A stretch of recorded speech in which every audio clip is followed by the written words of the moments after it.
Je pense que tous les enfants vont bénéficier de colorier à un moment donné.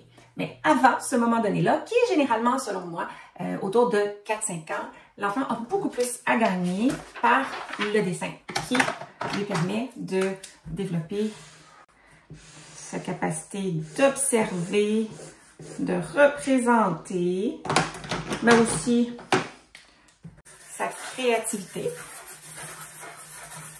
et qui lui permet aussi de colorier. Donc, hop, le meilleur des deux mondes.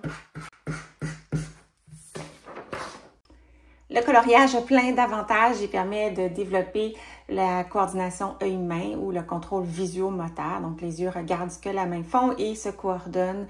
Permet de développer toutes sortes de stratégies d'utilisation du crayon. Donc, des fonctions exécutives. Est-ce que je veux colorier plus foncé, plus pâle? Est-ce que je commence par le contour, par le centre? Dans quelle direction je fais mes tracés? Quelle couleur je vais utiliser?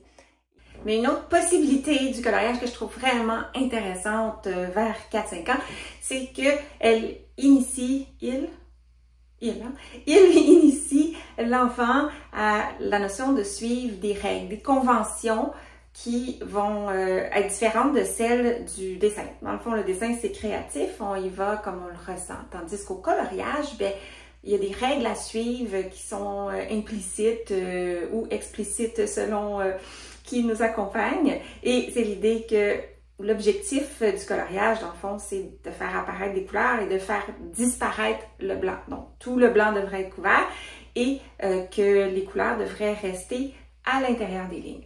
Alors ça, c'est intéressant parce que même si l'enfant n'y arrive pas au début, c'est bien correct. Idéalement, on choisit un coloriage qui est dans ses capacités. Ce qu'on veut, c'est qu'il développe l'intention de procéder de cette façon-là. Et je disais que c'est intéressant parce que éventuellement l'enfant s'en va vers l'apprentissage de l'écriture. Et là, l'écriture, justement, ce n'est pas du dessin, ce n'est pas créatif.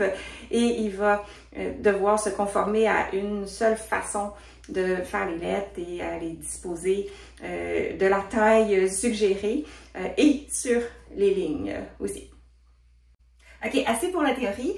L'objectif de la vidéo, finalement, c'est de vous montrer mon activité numéro 1 pour travailler ça avec les enfants. Donc, l'intention de suivre les règles implicites du coloriage et l'intention de le faire, ça commence par la compréhension que c'est ça, les attentes. Alors, c'est une activité de classement et je vous montre. On va la retrouver. C'est le fun, hein, quand on est organisé. OK. Coloriage, coloriage. Voilà. Concept, bon, mauvais coloriage. On va aussi avoir besoin de paniers, 2 paniers avec des petits velcro sur le côté. Donc, dans le fond, ce qu'on fait, c'est qu'on est en train d'appliquer théorie de base d'enseignement de concept. Alors, on donne des exemples de ce qu'on veut obtenir, puis des contre-exemples aussi. Et c'est intéressant parce qu'on peut faire l'activité avec un enfant, même s'il y a peu de langage, voire est non-verbal, et généralement, ils arrivent à comprendre. Donc, là, j'ai un paquet d'exemples de coloriage. Et l'idée, c'est que je vais faire du classement devant l'enfant sans parler.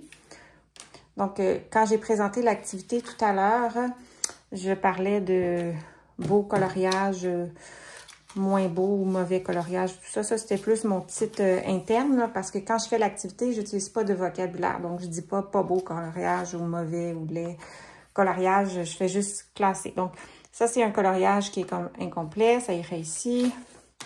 Fait que ça correspond pas à ce qu'on souhaite. Il reste du blanc. Il y a des dépassements.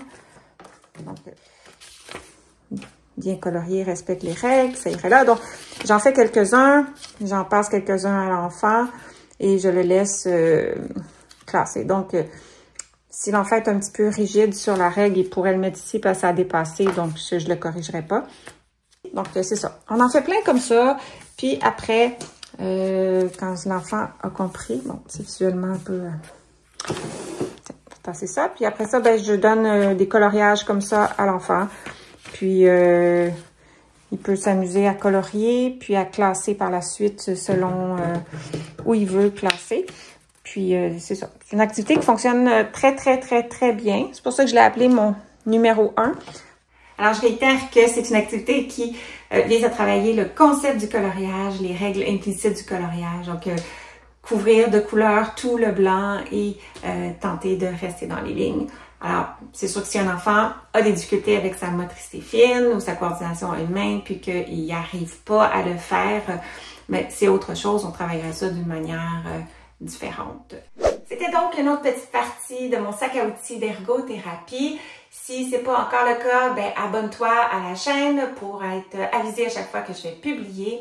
Va dans les commentaires, dis-moi donc si tu as déjà utilisé une activité de classement comme ça pour initier les enfants aux conventions du coloriage. Et si tu as des suggestions pour des futures vidéos, n'hésite pas, ça m'intéresse. Et sur ce, ben, on se retrouve bientôt pour continuer à parler d'ergo. Bye!